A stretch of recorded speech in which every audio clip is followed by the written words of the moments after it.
Thank you for tuning in to another episode of One More Story.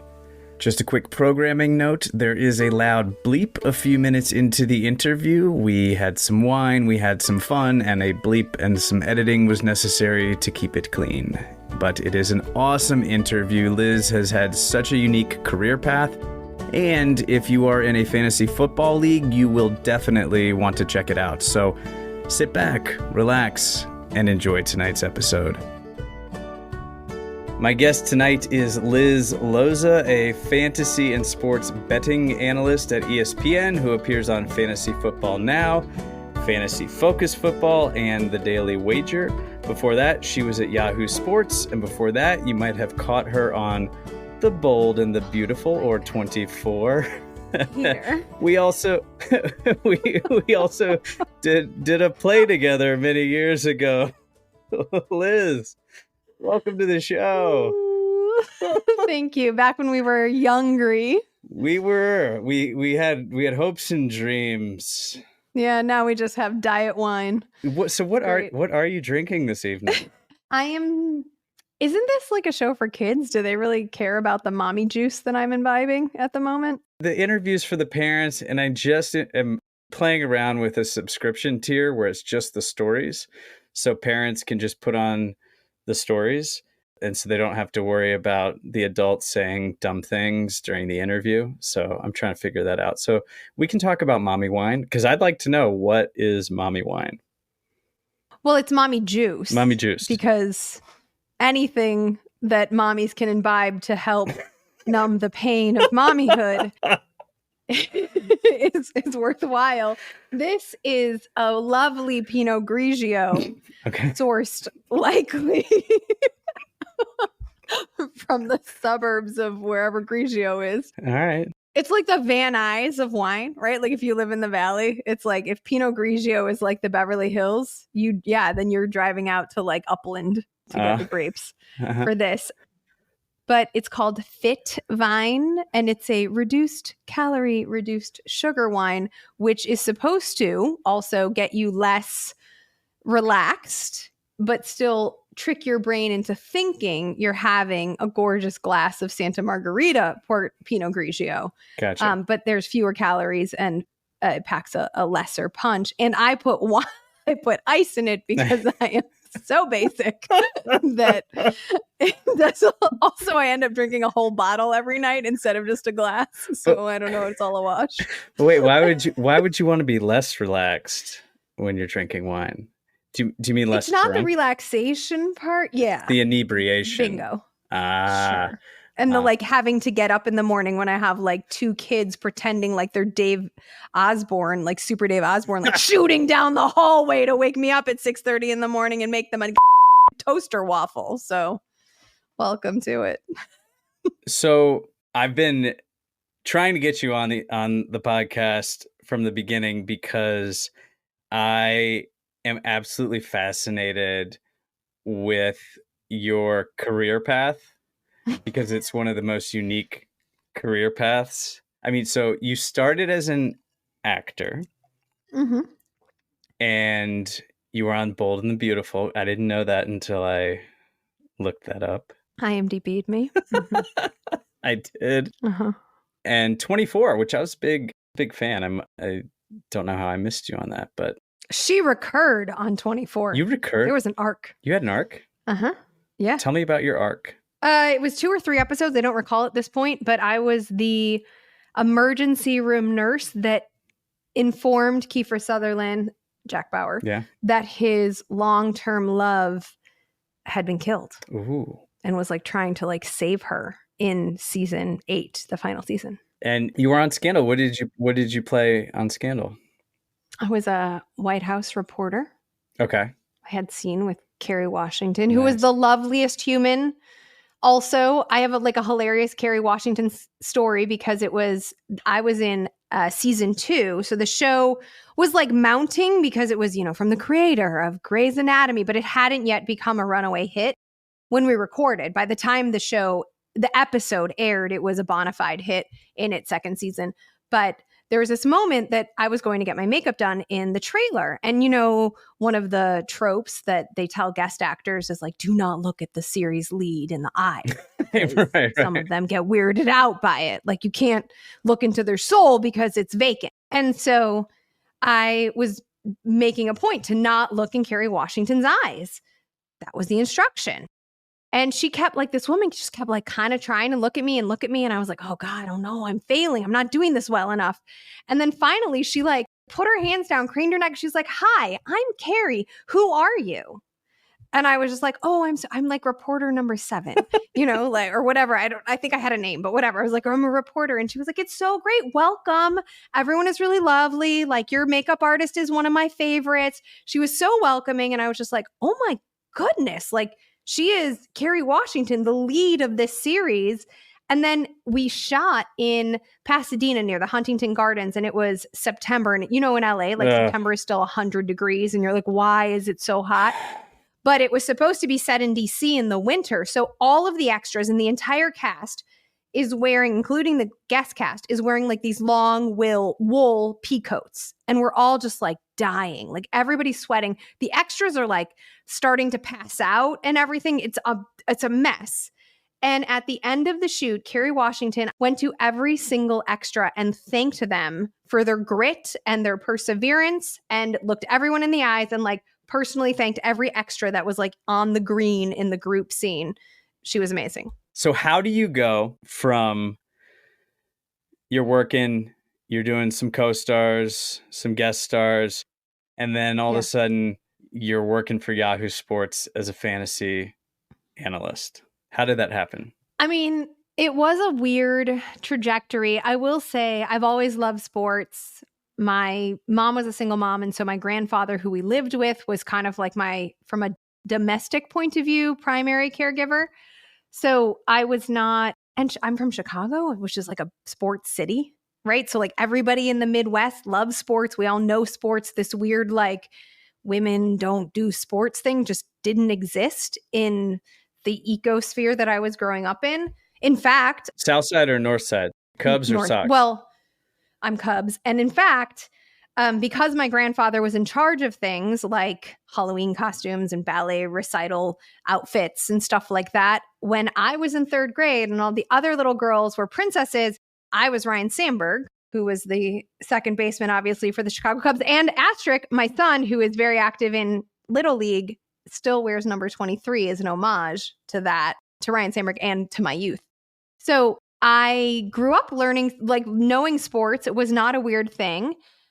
And there was a point that I was in a fantasy football league and I had won the championship and I was the only woman in it. And then I'd won the championship a second year in a row. And then I was like I was watching Fantasy Football Live, which is the Yahoo Sports pregame 90-minute show. And I looked at my then boyfriend, now husband, and said, like, I don't understand if the NFL viewing audience is like 46%, why are there just a bunch of like balding white dudes doing this stuff? And he, my husband, mm-hmm. So he like offhandedly said, I don't know, why don't you start a blog? And so I was like, okay, why not? Why don't I start a blog? So I had started a blog in tandem with the time in which I was acting. And then I had, in the acting world, booked a pilot. I don't know if you know this. I had booked a pilot. I thought all of the dreams were coming true, right? Like all the carbs I never ate, all of the stupid casting director workshops I paid money for. Oh, man. All of the like Ann Taylor loft business suits I dragged to commercial auditions. Like all of it was finally worth it. It was a multicam for ABC. It was the best, one of the top 5 career moments of my life still to this day. We shot it. We had some big names. Judith Light was in it. Tom Arnold was in it. Jesse Bradford was one of the leads. Rachel Harris. And it was absolute magic. But that magic did not translate to the tape. Oh. And we didn't get picked up. And I think that was the moment that I was like, I can't do this forever. Like I cannot consistently give everything in my soul. Right. It felt like I never rushed a sorority and I wasn't active in like the Greek community when I was in college, but it felt like rushing a sorority or trying to be a member of a club that was just like, nah, you're not good enough. And so I had on the side, just as a way to like quench some creative thirst, made this blog. And because I knew so much about the content business, of course, we didn't call it content back then in 2009 when I started it, but I had like put myself on a content schedule because I understood entertainment. And I had a bunch of friends who were out of work creatives who would give me their leftover lighting and cameras and make websites for me and create logos. Because that's the beautiful thing about out of work creatives, is that we have a million skills that go unmonetized, but are good for barter, you know? I mean, we're on a podcast. Like, this is like what, so I had like put myself on a content schedule for this blog. And when the heartbreak of the pilot not getting picked up kind of happened, I just decided to put all of my effort into growing the sports space, and it snowballed. And I said yes to everybody's everything, every podcast, every Sirius XM appearance, every free article, anything. And I genuinely enjoyed it and was becoming quite good at it. And the space was only growing and not yet saturated. And I'd gotten a job at a company called Scout, which I think has been bought and sold a bunch of times and might be owned by CBS now. I'm not sure. And that was like my first legitimate job in the fantasy space. And they paid me like very little money to work a whole lot, but that gave me some credence. And then Yahoo saw my work and poached me basically. And I stayed with them for 7 years. And now I've been with ESPN for over a year.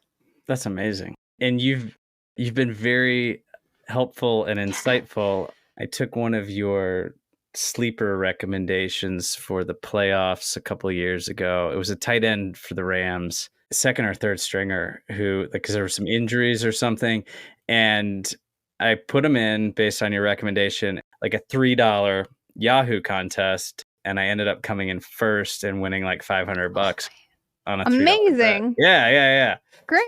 So love to hear that. Yeah, no, you're welcome. It's fun. And now my son has been bitten by the bug, and he helps me set lineups, and he actually picked out some words for tonight. Well, I also remember your son. Your son is also like a genuine football fan, because when I did that show with Austin, I had Austin make him a video. Oh my God, that meant the world to, I mean, he's a huge Austin Eckler fan. He's obsessed. So he would like to know if he is in a 14-player league, first round, if he's got the 7 spot, who would be a good pick? At that 7 spot, I think Bijan Robinson is probably still in play. All right. He was just talking about Bijan Robinson, so that's good to know. But then if you go Bijan, you got to chill on RB, because the dead zone has moved. Dead zone, for those of you who don't know, is usually traditionally rounds 3 through 6 for running backs. But because of scoring format changes and the prioritization of wide receivers as a result, running backs like Najee Harris and high volume running backs like Najee Harris, Miles Sanders, James Conner, like they're all like slipping, Joe Mixon, into the 3rd round. So the dead zone is very much alive. So you don't need to go running back first, but a generational talent like Bijan Robinson is someone at that point of the draft that if you hit on, then like just chill and load up on, like, maybe you can get Garrett Wilson on the turn if you're him. Like, there's a possibility that Garrett Wilson will fall to him. Chris Olave, T. Higgins should be there. And I would just hit wide receiver, maybe wait a little bit on quarterback and try to aim for Lamar Jackson. If you really want to, I think there's great value with Lamar Jackson, Justin Fields, and Justin Herbert are all presenting pretty good value. If you really want to wait on the position, Trevor Lawrence is going in like the 6th.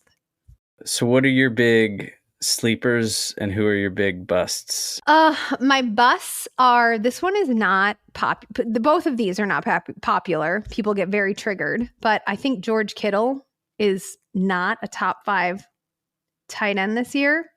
He had 11 touchdowns last year, despite having the lowest catch rate of his career since like 2018 or 2017. The volume in San Francisco is just not sustainable because Christian McCaffrey obviously is the engine, right? Then you've got Debo, then you've got Brandon Ayuk, who's coming off of a career season and out of Kyle Shanahan's doghouse. So you're not seeing the same amount of volume for Kittle, but he got really lucky in the red area. So he got a career high 11 touchdowns. And we all know that, like, you'll like this as like a Gen Xer / elder millennial. Like you don't chase, like touchdowns are like waterfalls. You don't go chasing those. That's not sustainable.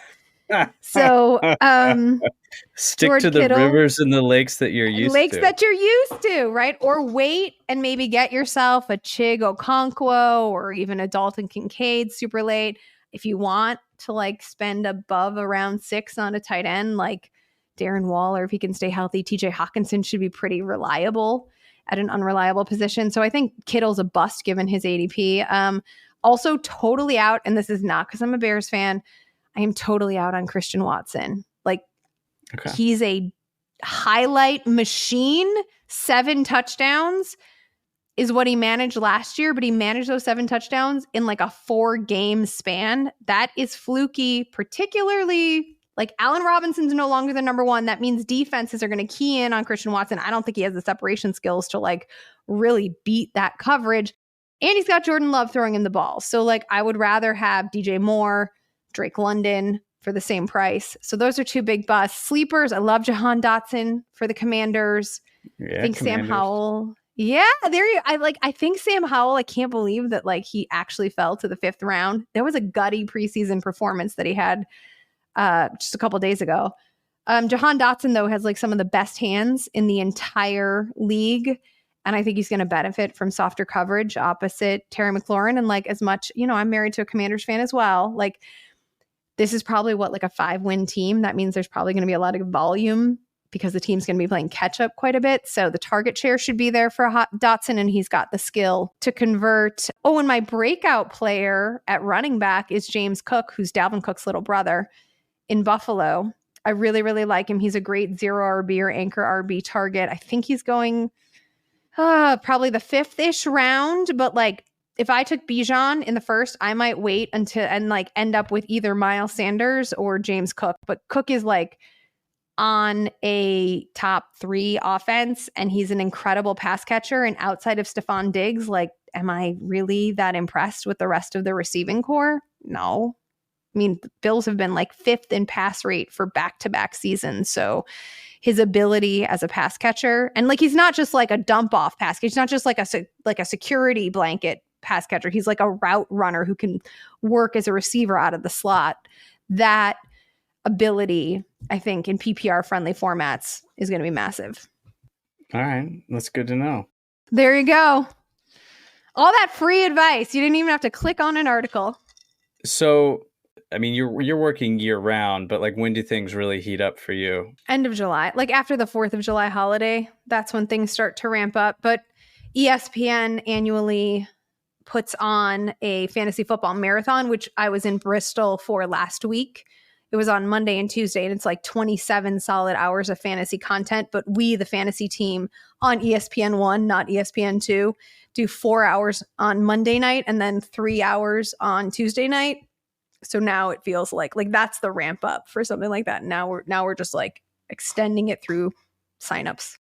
Before I forget, Liz, when can we see you on ESPN on Sunday mornings? You can see me beginning on the first Sunday of NFL action, which is Sunday, September 10th. Fantasy Football Now is the show on ESPN1, ESPN2. Sometimes we're on ESPN News. It honestly depends on the F1 races because that's our lead-in for the show. But also you can check out the podcast Fantasy Focus. If I am on campus in Bristol, I'll be on the whole week. Otherwise, it's a little bit different.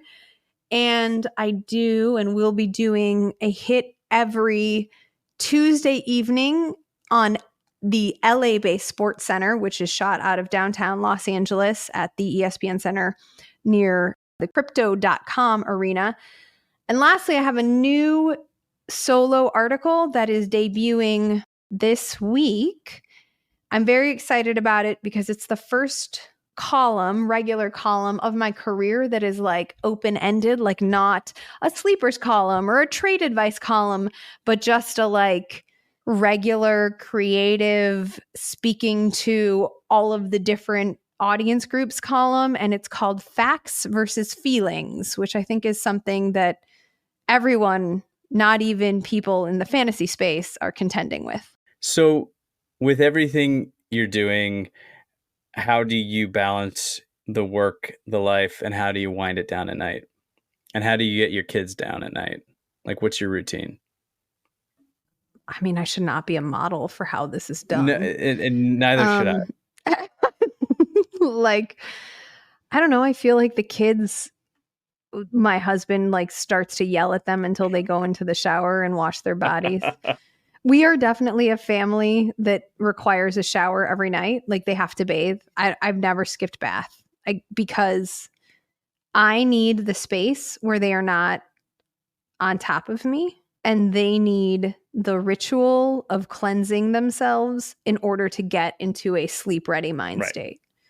And then it is just like, Lord, I can't believe I've been doing this for a decade and I'm still sane. Like isn't bedtime it's the worst for everybody across the board. And I like love the snuggles. One of the sweetest things we do, probably the only thing I love, not just like, oh, that's nice, but like actually look forward to, is that we do gratitudes every night, and everybody has to give 3 gratitudes for that particular day. So 3 things that you are thankful for that particular day. Not just like, I'm grateful that I live in a house and it's raining, but like, I'm grateful that today I had the opportunity to present my book report or whatever, and that I won kickball and that. So like, I think for me, having children that are mindful and reminding myself to be mindful of the small things and the large things on a daily basis is a really healthy practice to get into, and kind of also just sets a table for a peaceful transition to the next day. Do you do bedtime stories, or do they read? We read. Well, Pax reads because he can. And Lenny gets read to because she's not yet independently reading. Very cool. Well, Liz, Loza, are you ready for your first story? I'm excited for my first story. Fantastic. So the word is first round. Once upon a time, there was a young high school player named Ronnie Barbary. And Ronnie Barbary grew up in a small town in West Texas. And I don't know if you know, but West Texas is quite famous for football. And his lifelong dream was to be drafted by the Dallas Cowboys in the first round. The thing about Ronnie, though, was he wasn't your typical kid. He wasn't your typical athlete. He had a magnet in his knee, in his kneecap. And what had happened was he had a knee injury as a young boy, and his parents sent him off to a doctor out of state that had been recommended to his parents. But that doctor wasn't very good, and the doctor was just supposed to fix the kneecap, possibly put a metal plate in it.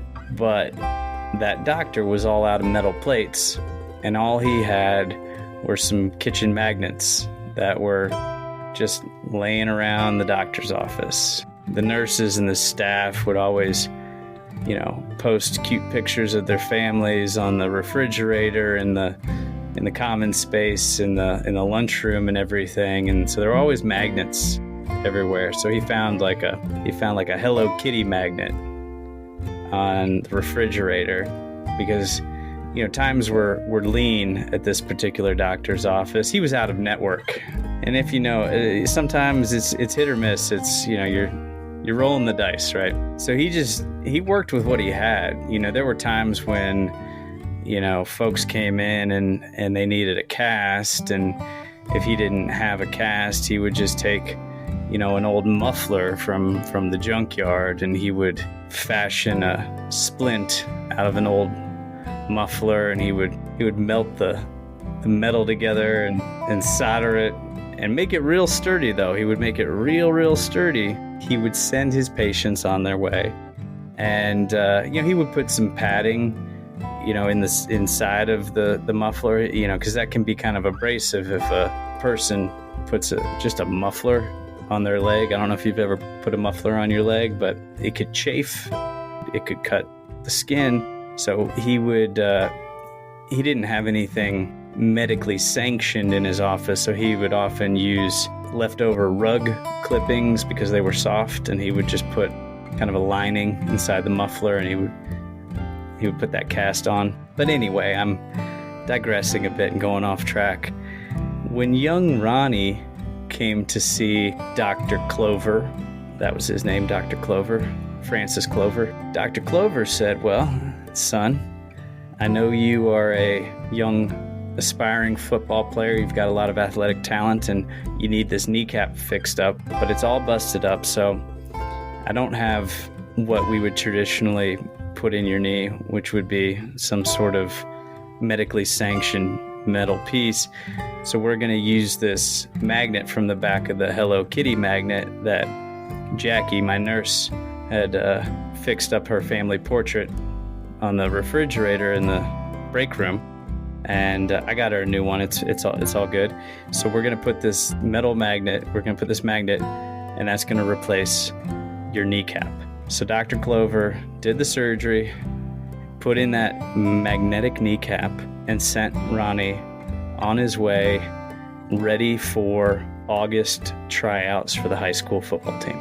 So Ronnie, with this Hello Kitty magnet in his knee, was understandably nervous for these tryouts, right? Not just because they were tryouts for the varsity football team in West Texas, but also because this hillbilly orthopod had admitted to him that he was going to have subpar parts, loose magnets of a Hello Kitty variety, by the way, not even like Stretch Armstrong or like Spider-Man, but like Hello Kitty. I didn't even know there was a Hello Kitty, a Sanrio, if you will, outlet in the state of Texas. So Jackie had gotten this particular Hello Kitty magnet from her family who lived in Minnesota near the Mall of America, where there's a wide variety of kitsch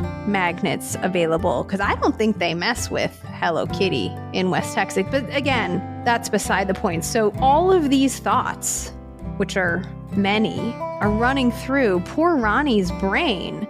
And all Ronnie wants to do is run a go route, because he didn't really want to be a quarterback, because that's kind of basic, right? Ronnie, when you have a name like Ronnie Barbary, you think, that's a great quarterback name. But also, a quarterback in West Texas, it's a lot of pressure.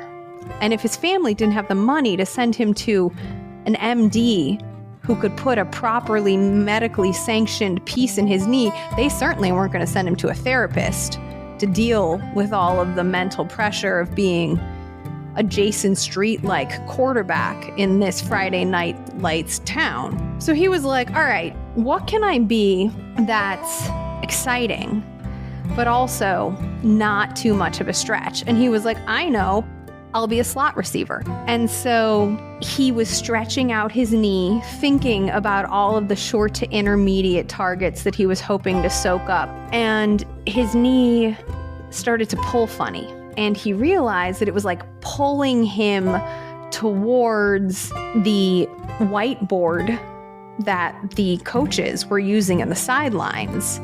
And he was like, oh no, oh my God, my knee is magnetic. And now I can't control it because the forces of gravity, or whatever they're called, because he went to school in West Texas, it's public school, we know what the funding is like. I just can't do it. And then this Ronnie Barbary, he was like, I gotta get creative. What are the best slot receivers? What are the best athletes? What are the best performers of any craft? The creative. And so he just figured out how to juke better than any other slot receiver on the field. And wouldn't you know it, as he is out there warming up, running routes, now he's in drills, now he's in the tryouts, and they are asking him to run the 3-cone, go ahead and run routes, catch passes from the quarterbacks who are trying out, and they're all named like Biff and Bart and Tex and Walker, and he's catching all of them. And he's also starting to like catch other stuff to his knee. Like there are items that are now like attaching to his knee, and yet his thigh muscle is growing with strength at every rep because it's compensating for the amount of weight that is now on his knee. But mentally, he is working through this physical pain and instead building the most Channing Tatum-like quads that any teenager in West Texas could ever imagine. But the problem was his quads got so big. Well, one of them in particular, the one with the Hello Kitty magnet in it, he couldn't ever find the right pants to wear, right? Because his quads were two different sizes. The one leg with the magnet in it, that was obviously the bigger quad. The other leg, it got bigger because it needed to keep up with the magnet leg, but it did not keep the same pace because it was not carrying the same weight. And the leg with the magnet in it was his right leg, and because it was heavier, he could only make right turns. He could only do in routes if he was lined up on the left. He could only do slants from the left because he could only go right because that leg just kept dragging him. And the defenses caught on to this. So they were covering everything. They were jumping pass routes. They knew his game. Like it worked for a little bit, and he was a big sensation for a couple games, and he had them all fooled, but they caught on pretty quickly, and he just wasn't playing as well. So he went to his trainer and he said, Trainer Dave, because that was his name, Trainer Dave. He said, Trainer Dave, what's going on? I don't know how to fix this. They're jumping all my routes. They know exactly when I'm gonna zig, when I'm gonna zag. He's like, well, let me look at your quads. And so he did, and he said, well, that one, the right one, is very Channing Tatum-like, and the left one is very Zach Braff-like. And you can't have a Channing Tatum quad and a Zach Braff quad on the same body. It makes things all out of whack. We got to get you symmetrically in the Channing Tatum category. And he said, well, is that going to solve my problems? He's like, yeah, I mean, you do have a Hello Kitty magnet in your knee, so it's not going to solve all your problems, but I think this will help you on the field. So they worked real hard to get that left leg in shape. They did. He started playing better. They started mixing up the routes a little bit, confusing the defenses, and eventually the team got to the playoffs. They won state.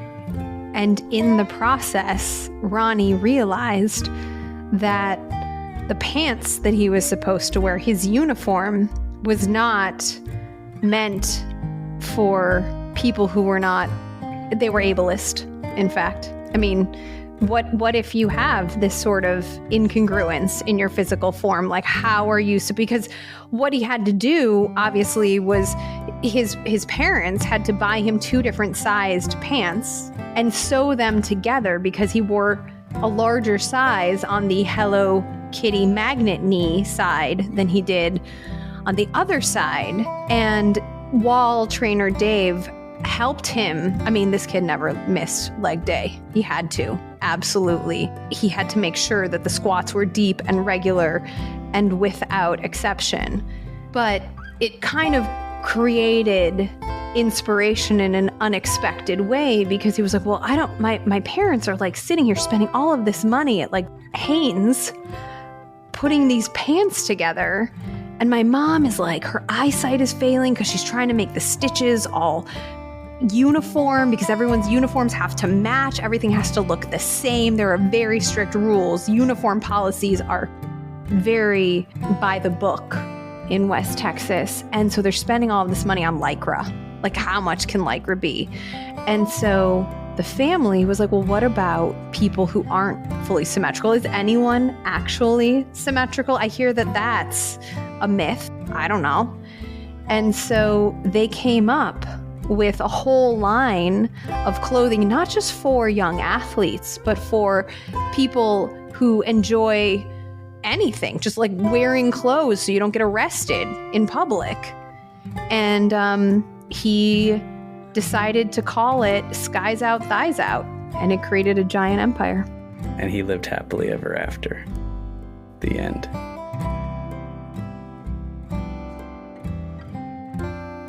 Liz Loza, are you ready for your solo story? I think so. The word is, well, it's 2 words. Hook and ladder.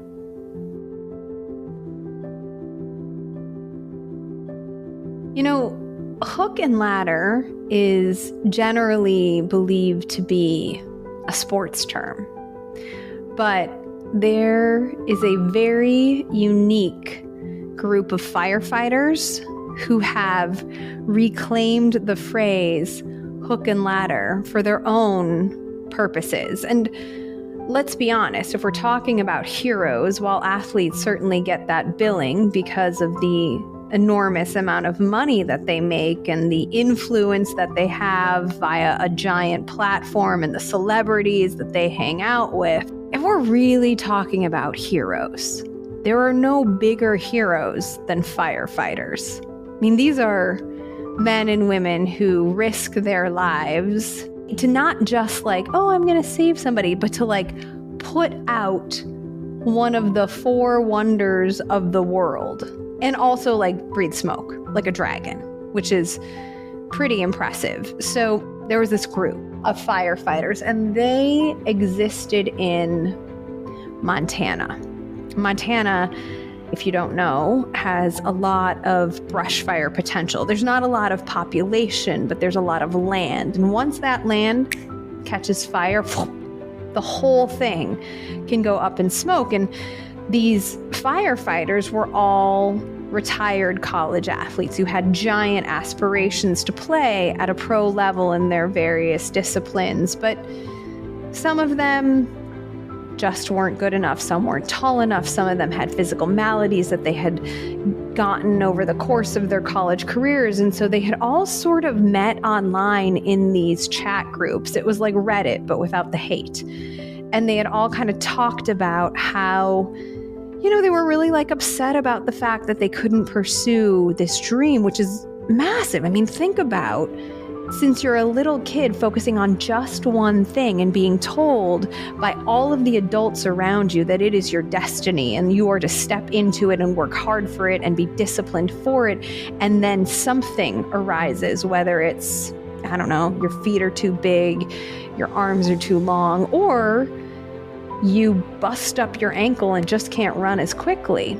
And so the adrenaline from that competitive spirit needs to go someplace, and where better to put it than like in a burning building with like cats and children. I mean, with cats and children, who doesn't want to save kittens and babies? Like that's a full dopamine rush, saving the most vulnerable among us. And so they were all talking in these various chat rooms about how they could turn their misfortune into a positive while also helping people along the way. And they decided to all meet in Montana because of because like there's horses and just like cool masculine stuff there. Like who doesn't want to ride horses and like wear chaps and cowboy hats, cowgirl hats, like all of it is just very, who doesn't want a horse? Everybody wants to horse. Everybody wants to gallop. Everybody wants to canter. We all want a horse. And if we can horse in big sky, it's called big sky country. The sky is like the biggest thing ever. And this place has it bigger than anybody else. And so they were like, we're gonna meet in big sky. And we're gonna meet in Montana. And then we're gonna get together and we're going to make a plan for this hook and ladder firefighter squad, battalion even. I don't even know what battalion means. They didn't either, but they knew that it was a word that firefighters used to convey community, unity, and just like winningness, just savingness. And so they did meet. It was actually where they met was kind of near where Kanye lives, but they only knew that because Kanye's compound has music coming from it all the time, and otherwise everything in Montana is very quiet. So they like drove past, you've driven past, right? Like that one house in the neighborhood that just has like constant thumping music. And you're like, who lives there? Why do they think they're so important that they can listen to music loud? Well, it's Kanye's house. So like he just does what he wants because he's got the capital. So anyway, they knew it was near Kanye's house. So they knew that it was obviously like a well sought after, highly prestigious area, and they all met at this cabin. And so the pleasantries at first, it was a little awkward, right? Because they're all like going around like, what did you play? What sport was yours? What was your, like, well, how did you fail at your childhood dream? Let's talk through it. Let's work through these feelings. And then once they kind of got to know each other, there was one guy named Stan. He was kind of the ringleader, and Stan was just like, all right, like, let's all stand up, say, hi, my name is, I played X and I would like to be Y, right? And so Stan went first. Stan was a fencer. He was a little bit different than the rest of the crew. Most of them were like baseball players, football players, but Stan was a fencer because he had learned, well, his parents had learned that fencing and male cheerleading offered the highest college scholarships for young boys. And so he was like, well, I want to go to Stanford. I'm also baseball at Stanford, football at Stanford, but like fencing at Stanford. If I can go to Stanford and be an athlete at Stanford and it be free, on guard, friends, let's go. And so he stood up and said, I'm Stan. I was a fencer until I took a mighty blow in the collarbone. And it just like went right, like that little divot in your collarbone. Somebody missed and his rapier went right into that soft, tender muscle. And so Stan, as a result of that, had one shoulder that was like a little closer to his ear than the other one. It was like he was constantly tense, except lopsidedly so. But he was still really strong. He was really, really smart. And he had strategic ability, like a fencer would, right? Like he could survey an area and know exactly where he needed to focus in order to win a match, which is key if you're a firefighter. Because if you're a firefighter, you need to look at everything and be like, you don't just run into a blaze head first. You think like, no, if this floor falls, I can't be standing under it. In fact, I need to go through the kitchen, up to the living room, around the spiral staircase into the kids' room, and down, the back hallway in order to save the kittens that are in the mudroom. He had the brain for that because of fencing. So he got up and he announced himself and decided to tell everyone and share with everyone what his special skill was. And that really it broke the ice, right? Like everybody was like, okay, like we've done the chat room thing. We've gotten to Montana. We passed Kanye's house. Now we can all share our stories and our futures together. So this woman named Marcia stood up, and Marcia was an equestrian, which, I mean, let's be honest, she was the one who was like really pushing hard for Montana because equestrian. She knew how to horse super well. And so she stood up and she was telling her equestrian story. And it was basic, to be honest. Like she got thrown from the horse and hurt her, C3 or C4. And so her back was kind of wonky. There was nothing really special about her story other than the fact that she horsed and they were in Montana. And none of these other athletes had equestrian ability. But because of that, she had an incredible ability to coax animals who were afraid. She could speak to the animals. That meant that she was excellent with the fire dogs. They would come to her immediately. They'd follow her every command. She would train them to be the most obedient. And also in high pressure situations, when you're going to save the kittens that are in the mudroom, her energy, even underneath all of that gear, right? Like they couldn't see that she was this petite woman who rode horses regularly, but they would smell her animal-friendly pheromones and she would coax them out of the corners that they were shivering in and be able to then, shove them into her giant uniform pants and her coat and stuff.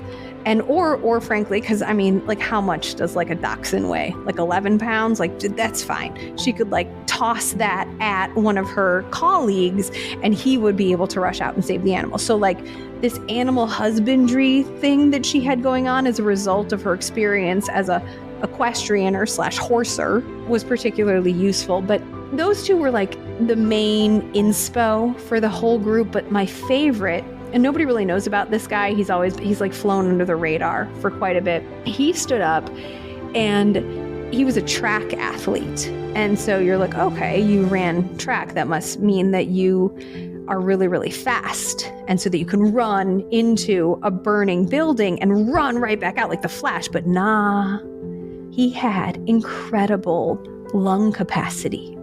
So like smoke was not a thing for this guy. He had so much oxygen regulation in his chest that he would like 1, 2, 3, take a giant gulp of air, suck it in, and he could hold his breath and not inhale the noxious fumes, the smoke, the thickness that was billowing from various parts of the building.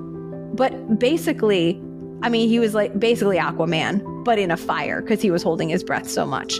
And that guy didn't really talk a whole lot. And he didn't need to because he just stood up and said like, yo, I'm Roy and I can hold my breath for 7 minutes. And that's impossible, but not for Roy because Roy was this incredible cross-country runner, but he had really short legs. And so he had to work double time, which is why the endurance of his chest was all the better. He was never, ever going to like be the fastest or go the furthest because he was like, I don't know, like 5'6". But because he trained his lungs to hold his breath for so long, he could go into a building, save like 4 whole humans, run out, and finally exhale. And so between these 3, Roy and Marcia and Stan, the strategy, the animal coaxing, and the breath holding, they were like a dream team of firefighting experts dubbed the Hook and Ladder Crew, saving lives one at a time. The end.